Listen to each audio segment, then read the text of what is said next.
तो गाइस आज हम बताने वाले हैं सुल्ताना डाकू के बारे में और ये किले के बारे में जो पीछे दिखाई दे रहा है कि ये किला किसका था पहले, फिर सुल्ताना डाकू के पास कैसे आया। तो आज हम आपको सारा कुछ बताएंगे इस किले के बारे में और सुल्ताना डाकू के कहाँ जन्म हुआ था, कैसे हुआ था। तो सारी बातें आज यहीं बता देंगे हम आपको। तो है दोस्तों, कैसे हो आप? मस्त हो गए। तो आज हम बात करने वाले हैं इस किले के बारे में जो आपके सामने नज़र आ रहा है, क्योंकि ये किला बहुत ही पुराना है। शायद आज से 500 के लगभग 500 साल पुराना होगा और ये कहानी बहुत ही वर्ष पुरानी है, जब इस देश पर अंग्रेज़ों का राज था और सारे हिंदुस्तानी अंग्रेज़ों के गुलाम थे। तो चलिए दोस्तों, आज हम आपको एक कहानी सुनाते हैं। तो दोस्तों, आपने बहुत से डाकुओं का नाम सुना होगा, तो ये सुल्ताना डाकू की कहानी है जो इंडिया का था और बहुत मशहूर है। तो ये इसी का किला है। तो चलिए दोस्तों, हम जानते हैं कि सुल्ताना डाकू का कैसे कैसे क्या हुआ था। तो दोस्तों, अंग्रेज़ों का बहुत ही जुल्म बढ़ रहा था।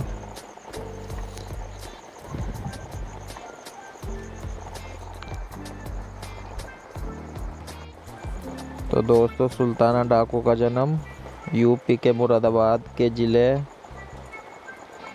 में एक हरथला गांव में भातू नाम के मुस्लिम कबीले में जन्म हुआ था, जो कि अपने आप को मेवाड़ महाराणा प्रताप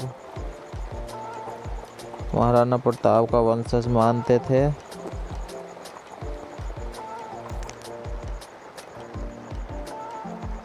तो उसमें हुआ था। तो दोस्तों, हल्दी घाटी के दौरान युद्ध में महाराणा प्रताप की हार हुई थी।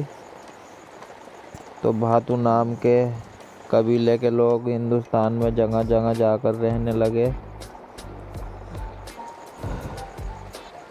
और उन्हीं में से एक कबीला वो मुरादाबाद के हरथला गांव में आकर रहने लगा था। तो दोस्तों, आज हम बताने वाले हैं सुल्ताना डाकू की पूरी कहानी। तो बहुत समय तक दोस्तों ऐसे जंग चलती रही, युद्ध चलते रहे और कुछ समय बाद अंग्रेज़ों का उस कबीले पर भी जुल्म होना चालू हो गया, और जिसमें महाराणा प्रताप और उसके सुल्ताना के पिता और गांव के बहुत बुजुर्ग भी मारे गए। इसी कारण सुल्ताना के मन में इतना गुस्सा भर गया दोस्तों, इतनी नफ़रत हो गई अंग्रेज़ों के लिए, और वो 17 साल का बच्चा छोटी सी उम्र में ही इतना दर्द लिए दिल में घूम रहा था, और 17 साल की उम्र में दोस्तों वो डाकू बन गया। और दोस्तों, अंग्रेज़ों की छानबीन सारे में चालू हो रही थी। तो सुल्ताना वहाँ से उत्तराखंड के गड़प्पू जंगल में आकर रहने लगा। तो दोस्तों, माना जाता है कि सुल्ताना वहाँ बहुत समय तक रहा और उसका भी बनाया हुआ कुआं वहाँ गड़प्पू के जंगल में है, क्योंकि वहाँ वो बहुत समय तक सेफ रहता था। वहाँ इतना कोई आता भी नहीं था और इसलिए उसकी टीम पूरी सेफ रहती थी। और दोस्तों, वो इतना सही आदमी था कि उसने 1 साल में ही ना अपने बहुत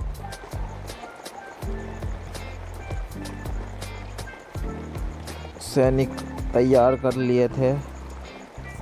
तो दोस्तों, तभी एक बात और आगे आई कि यही नजीबाबाद में एक राजा रहा करता था जिसका नाम था नजीबुद्दौला।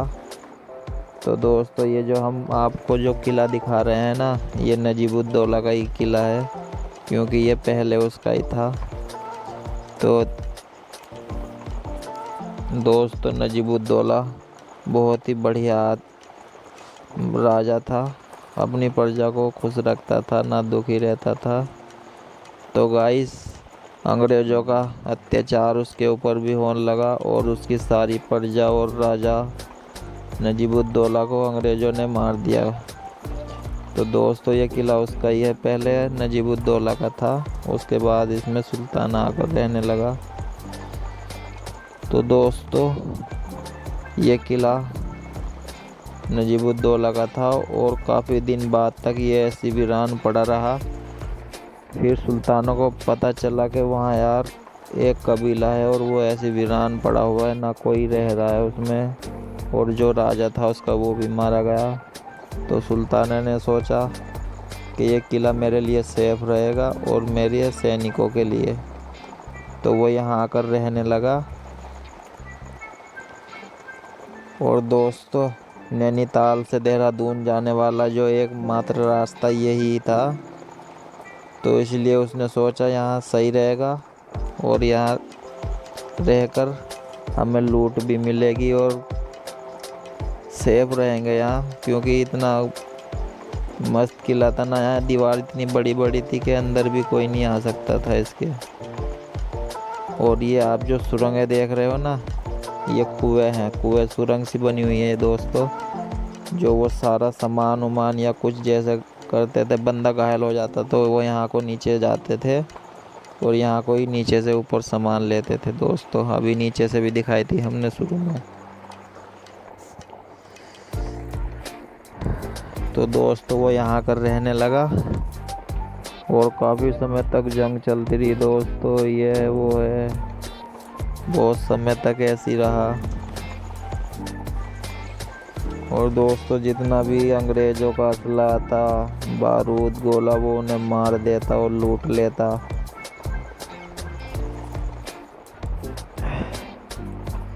तभी सुल्ताना डाकू एक जगह लूटने जा रहा था, तो उस पे जो एक गोरी लड़की फिदा थी और वो उस पे इतनी पागल थी, बहुत दिलो जान से उस पे मरती थी और उसके लिए इतनी पागल थी ना दोस्तों, कोई किसी के लिए बहुत कम पागल होता है और वो इतनी पागल थी बहुत ज़्यादा। तो आप सोच रहे होंगे कि डाकुओं की लव स्टोरी नहीं होती दोस्तों, सबकी लव स्टोरी होती है। तो ये भी सुल्ताना की छोटी सी लव स्टोरी है जो हम आपको बता रहे हैं। तो दोस्तों वो बहुत उससे प्यार करती थी, पर सुल्ताना डाकू तो एक डांस करने वाली थी, तो उससे प्यार करता था। उसका नाम पुतली बाई था। तो दोस्तों आप भी सोच रहे होंगे कि इतने काले आदमी की और ना हाइट थी उसकी ना तंदुरुस्ती थी, तो तब भी उसके पीछे लड़की फिदा थी। तो गाइस सोचने वाली बात तो यही है, वो फ्रीडम फाइटर था गाइस, उसमें दिलेरी थी और जिगरा था। तो गाइस कोई भी लड़की पट जाती है ऐसे, तो वो कोई बड़ी बात नहीं है। तो यही उसकी कहानी थी। और दोस्तों आप तो सोच रहे होंगे कि सुल्ताना डाकू बहुत ही शरीर का हट्टा खट्टा और पहलवान होगा। नहीं गाइस, वो बहुत ही दुबला पतला और हल्के शरीर का था, बहुत ही। तो गाइस की से फाइट करने के लिए यार शरीर की नहीं जिगरे की ज़रूरत होती है, तो जो उसके अंदर कूट कूट के भरा हुआ था। और गाइस एक खासियत और थी उसके अंदर, वो अपने मुंह में चाकू भी धर लिया करता था और उस चाकू को मुंह में ऐसे सेफ धर लिया करता था वो, और कहीं भी उसे ज़रूरत आने पर उसे यूज भी कर लिया करता था वो। तो गाइस देख रहे हो आप, ये खासियत थी, दिलेरी की बात है। मुंह में चाकू हर किसी के नहीं आएगा और कोई ऐसे धर थोड़ी पाएगा मुंह में चाकू। तो दोस्तों वो धर लेता था।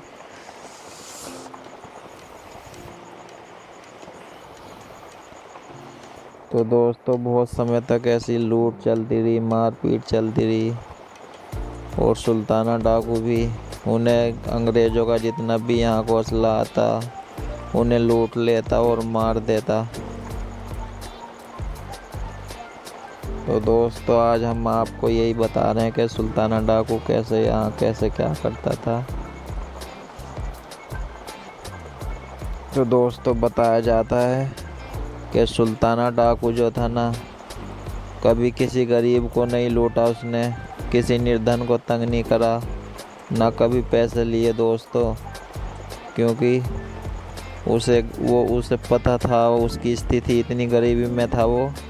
उसे पता था कि मुझे कैसे जीना है, कैसे मैं जिया हूँ और क्या मेरे दिल पे बीती है और मैं कैसे खाना खाता था। तो दोस्तों वो सब गरीबों की हालत देखता था और जितना भी व्यापारियों और अमीरों से लूटता था ना दोस्तों, वो गांव में बराबर बांट दिया करता था, क्योंकि उसे किसी की लाचारी और भूखमरी नहीं देखी जा रही थी। उसके अंदर जो इंसानियत थी दोस्तों, अब आजकल इस दुनिया में किसके अंदर इंसानियत है? कोई भी नहीं, सब सारे ऐसे ही हैं।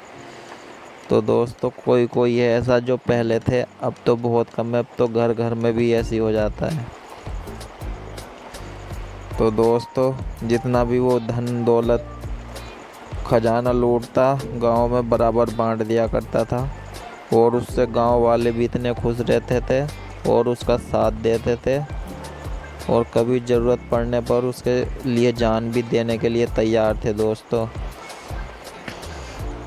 और दोस्तों सुल्ताना डाकू जब भी किसी दुकान से कुछ खरीदता तो उसकी कीमत भी दुगनी देता था। वो कभी किसी को निराश नहीं करा उसने। तो दोस्तों आजकल तो इस दुनिया में दुगनी बता रहे हो, सिंगल भी कीमत नहीं देगा, दुगनी तो देगा क्या। और दोस्तों बताया जाता कि सुल्ताना डाकू जब भी किसी गांव में किसी की शादी होती तो वहां जाता, खाना खाता और उन्हें बहुत उपहार देता जिसकी शादी होती, और कपड़े गहने पैसे देता और फुल मदद करता दोस्तों। शादी में उसने बहुत मदद करी है जो भी गरीब थे। तो दोस्तों ये ऐसी कहानी है सुल्ताना की और आगे भी आपको बताएंगे हम।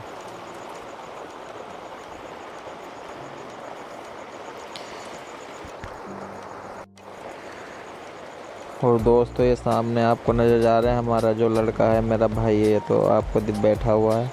तो यहाँ से जो उनमें फ़ाइट होया करती थी, अंग्रेज़ों में फायरिंग चलती थी, यहाँ से सामने से उधर से आती थी उनका असला और उनके सैनिक आते थे अंग्रेज़ों के, तो उनमें बहुत फाइट चलती थी। यहाँ देखिए उधर से आते थे इस रास्ते, तो बहुत फाइटें चलती थी दोस्तों।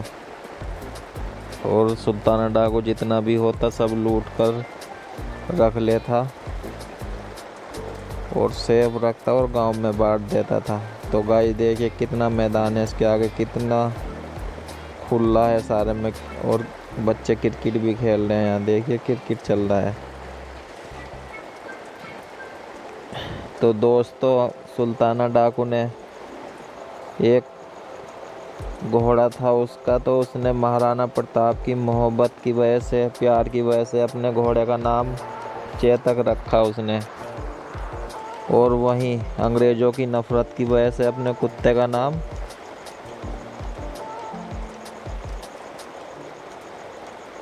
राय बहादुर रखा दोस्तों।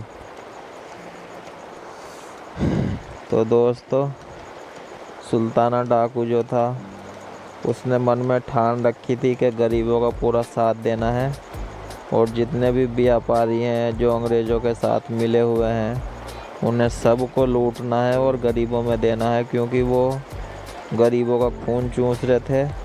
सारे व्यापारी जितना भी माल था गरीबों से काम कराते थे और धरते थे और गरीबों को खाना भी नहीं देते थे दोस्तों। बहुत बुरी हालत थी हमारी। अब तो फिर भी इंडिया सेफ है जब से अंग्रेज़ गए हैं।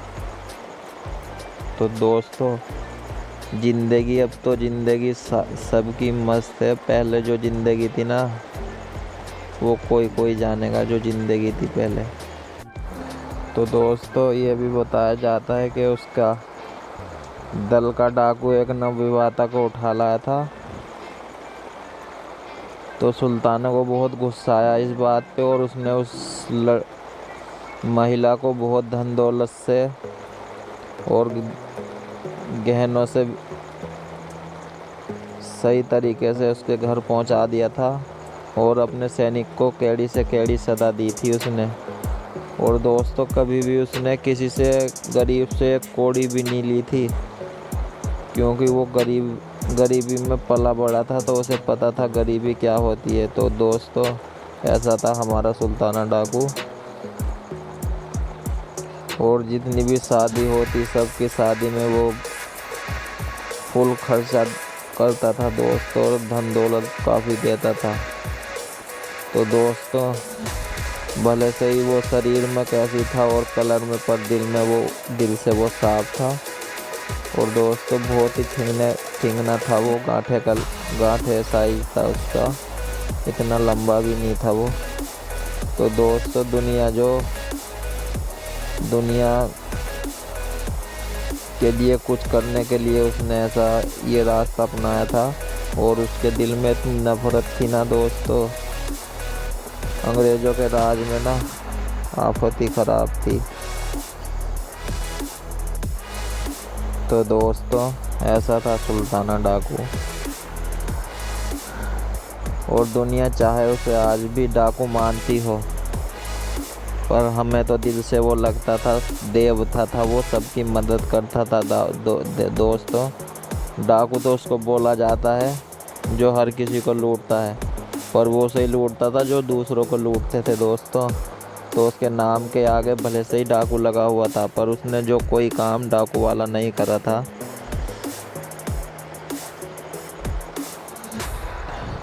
तो दोस्तों ऐसा आदमी इस युग में तो बहुत मुश्किल से ही मिलेगा, क्योंकि वो तो शायद फ्रीडम फाइटर था जो आज की दुनिया में कोई मुश्किल नहीं होने का दोस्तों।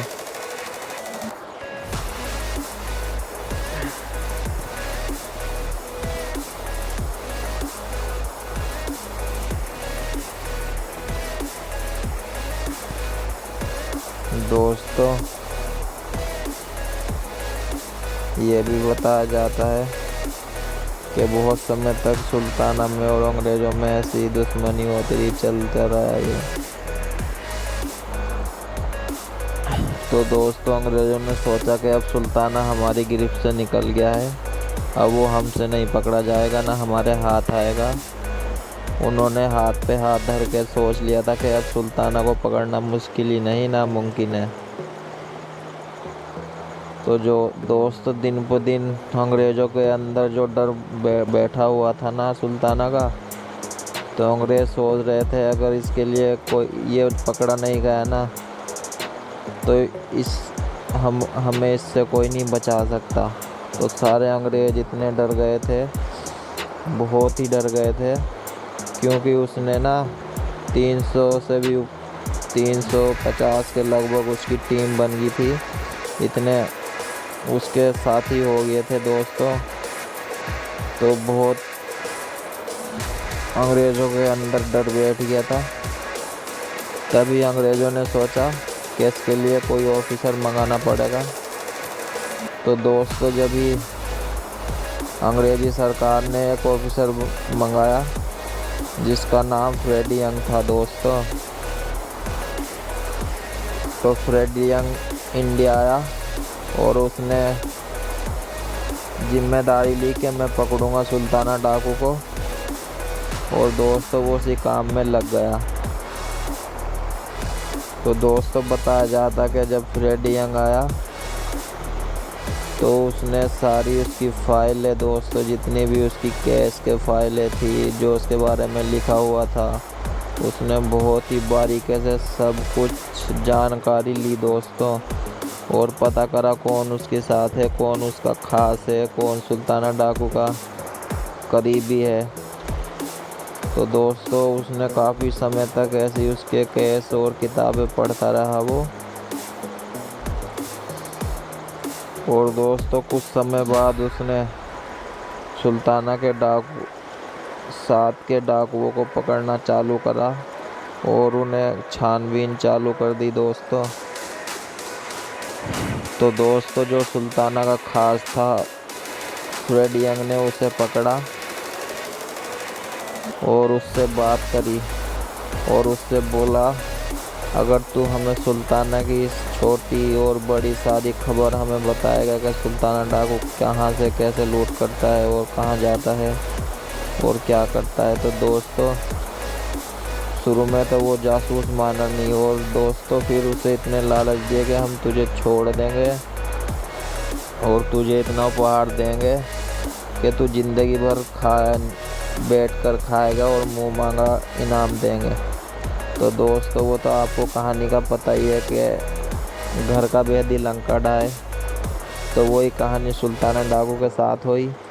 तो दोस्तों जो सुल्ताना डाकू का करीबी था ना, वही जासूस बन गया पुलिस व अंग्रेज़ी सरकार का, और उसके मन में लालच आ गया कि मेरी जान भी बच जाएगी और मुझे इतना धन मिल जाएगा जो सुल्ताना डाकू के पास नहीं मिलेगा।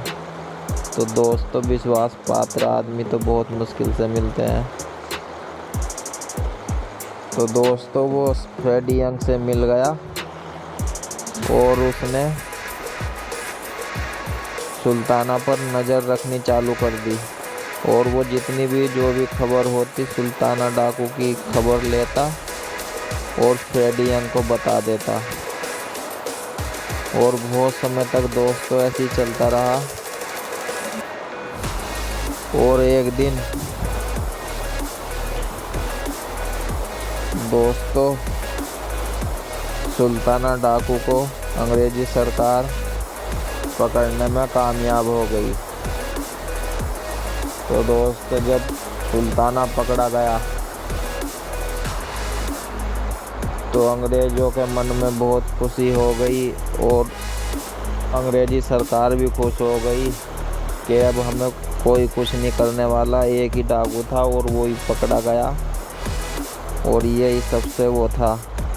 तो दोस्तों अंग्रेज़ी सरकार ने सोच लिया कि अब हमारा कोई कुछ नहीं कर सकता, अब इंडिया पे हमारा ही राज रहेगा। तो दोस्तों सुल्ताना डाकू को बहुत दिन तक नैनीताल की जेल में रखा और उस पर केस चलता रहा, और उसके साथी भी थे उन्हें भी वहीं नैनीताल की जेल में रखा। और दोस्तों कुछ समय बाद उसे आगरा की जेल में ले गए। तो दोस्तों काफ़ी दिन तक उस पर केस चलता रहा, कम से कम 1 साल तक। और दोस्तों फ्रेड यंग भी उसका किरदार देखकर तंग रह गया कि ये इंडिया में भी ऐसा कोई है जो किसी के लिए भी ऐसा कर रहा है और क्या करा है इसने। तो दोस्तों फिर फ्रेड यंग को भी उसका किरदार इतना अच्छा लगा और वो सुल्ताना से पूछने लगा कि अगर तुम मुझे माफ़ीनामा लिख दो तो मैं तुम्हें अंग्रेज़ी सरकार से रिहाई मांग सकता हूँ तुम्हारी, तुम्हें रिहा कर दिया जाएगा और तुम पे कोई केस भी नहीं रहेगा और तुम अपने घर बीवी बच्चों में खुश रहना। तो दोस्तों ये तो तुम्हें पता ही है कि सुल्ताना डाकू ने सोच लिया था कि गर्दन कटा दूंगा पर अंग्रेज़ों के सामने सर नहीं झुकाऊंगा। तो दोस्तों फ्रेड यंग भी देखता रह गया था और उसकी आंखों में आंसू आ गए थे कि सुल्ताना डाकू अच्छा था, वो गलत नहीं था, वो अपनी जगह ठीक था। उसने कभी किसी गरीब आदमी को नहीं लूटा, ना किसी पर अत्याचार करा, वो तो बस समय का मारा था। तो दोस्तों फ्रेड यंग भी रोने लगा था। तो दोस्तों सुल्ताना ने कहा अगर तुम मेरा अच्छा चाहते हो ना तो मेरा एक ही बेटा है और वो अभी 1 साल का भी नहीं हुआ है, बहुत छोटा है। तुम उसे अपने साथ लंदन ले जाना और उसे पढ़ाना लिखाना और एक अच्छा इंसान बनाना। तो दोस्तों फ्रेडी यंग बहुत जोरों से रोने लगा था, क्योंकि दोस्तों उसके अंदर भी थोड़ी इंसानियत थी, पर वो अंग्रेज़ों की सरकार थी तो उसे भी उनका वो करना था। तो उसने बहुत ही प्रार्थना करी सुल्ताना से कि माफ़ीनामा लिख दो, मैं तुम्हारी रिहाई करा दूंगा और तुम्हें छुड़ा दूंगा, तुम पे कोई केस भी नहीं रहेगा। तो दोस्तों सुल्ताना डाकू नहीं माना और उसने बोल दिया कि तुम चाहे कुछ भी कर लो, मुझे ना माफ़ीनामा नहीं लिखना है, अंग्रेज़ों के सामने सर नहीं झुकाना है। तो उसने यही बोला था कि बस मेरा एक बेटा है, उसको ले जाना और पढ़ना और लिखाना, और ताकि वो अगर यहाँ रहेगा तो मेरे जैसा बनेगा वो, और अंग्रेज़ी सरकार उसे भी मेरी तरह बना देगी और जीने नहीं देगी, और वो ऐसा हो गया तो मेरी आत्मा को भी शांति नहीं मिलेगी और मेरी मौत जाया जाएगी। तो इसलिए दोस्तों फ्रेडी उसने सुल्ताना की बात मान ली, और दोस्तों 7 जुलाई 1924 में सुल्ताना और उसके साथियों को फांसी पर लटका दिया गया, और फ्रेडी यंग भी सुल्ताना के बेटे को लंदन ले गया और उससे पढ़ा लिखा के उसने एक बहुत ही बड़ा पुलिस ऑफिसर बनाया।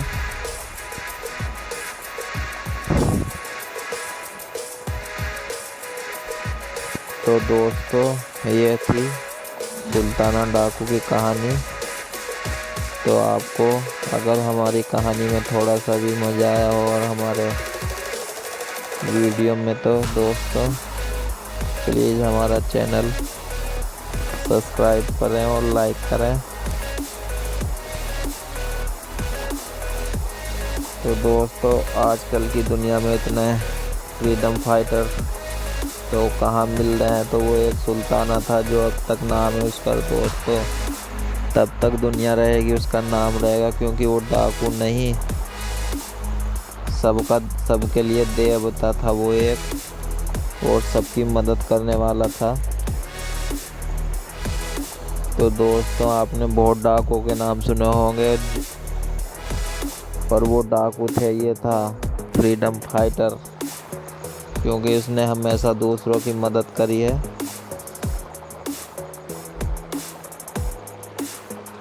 तो दोस्तों जो सही काम करता है उसे दुनिया याद ही रखती है, जब तक दुनिया रहती है, जब तक याद रहता है वो आदमी, गलत आदमी को कोई याद नहीं करता। तो दोस्तों इतनी कहानी थी सुल्ताना की। और दोस्तों ये किला तो हमने आपको बताया कि पहले नजीबुद्दौला का किला था ये, उसके बाद इसमें सुल्ताना आकर रहने लगा। और देखिए दोस्तों इसकी बनावट जो है कुछ खास ही बनावट है।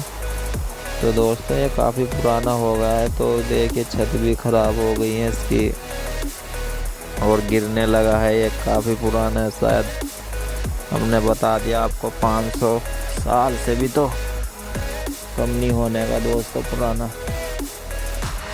तो दोस्तों ये इसलिए रुका हुआ है क्योंकि पहले जो चूने की और पत्थर की, चूना पत्थर की चिनाई होती थी, जो इतने समय तक अभी तक घर खड़े हुए हैं, वरना तो सीमेंट और पत्थर के होते तो अब लोग गिर भी जाते दोस्तों।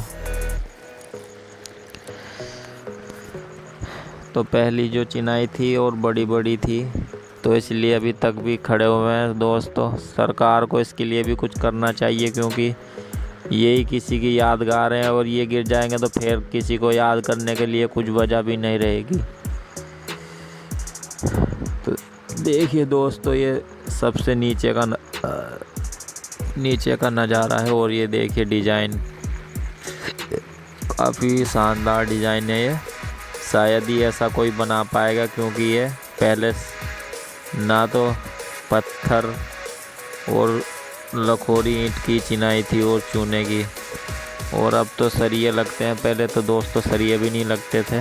देखिए काफ़ी मैदान है ये, और जो दूसरी साइड इधर भी चलते हैं वो साइड भी सेम ही है। पर इधर एक सुरंग है दोस्तों, और वो काफ़ी लंबी सुरंग है, शायद वो जेल तक जाती है, जो बिजनौर की जेल है ना। और देखिए सारी जो छत है ना लखोरी ईंट की बनी हुई है, गोलाई से बनाया गया था दोस्तों। तो देखिए ये सामने सुरंग है, ये शायद बिजनौर की जेल तक जाती थी, जो नीचे नीचे खुदी हुई थी, और ये काफ़ी लंबी है। देखिए अंदर से हम आपको दिखाते हैं। देखिए अंदर से भी इसकी जो लिसाई हुई है मिट्टी की, और ये बहुत ही साफ़ सुथरी करके बनाई गई थी दोस्तों जैसे। तो दोस्तों चलिए हम आपको जिस कुएं में वो पैसे डालता था वो लूटता था ना, वो कुआं यही था। और यहाँ नहाते थे वो सारी टीम उनकी ना, जितने भी सैनिक थे सब नहाते थे एक साथ मिल के। तो देखिए ये वो कुआं है। तो अब तो ये मिट्टी विट्टी भर गई है और इसमें घास हो रही है, साफ नहीं है। तो ये बहुत ही गहरा कुआं था दोस्तों, इसकी गहराई नहीं नाप पाया था कोई। और जो इसके साइड में एक कुआं था जिसमें वो पैसे धन दौलत डालता था। तो दोस्तों पुलिस ने बहुत खोज करी थी इसकी, पर कुछ नहीं मिला उन्हें, क्योंकि ये इतनी गहरी थी कोई ढूंढ ही नहीं पाया था। तो दोस्तों देखिए अब तो इसमें मिट्टी भर गई है, और अब तो ये बहुत ही गंदा हो रहा है। तो देखिए हमारा लड़का जा रहा है वहाँ नीचे, आपको दिखाएगा। तो दोस्तों आई होप आपको हमारा वीडियो अच्छा लगा होगा, और हमें जितना सुल्ताना डाकू के बारे में पता था हमने आप लोगों को सारा कुछ बताया। तो दोस्तों अगर आपको हमारा वीडियो अच्छा लगा तो प्लीज़ चैनल सब्सक्राइब करें, वीडियो लाइक करें, और नेक्स्ट वीडियो में फिर मिलेंगे। और दोस्तों तब तक के लिए बाय।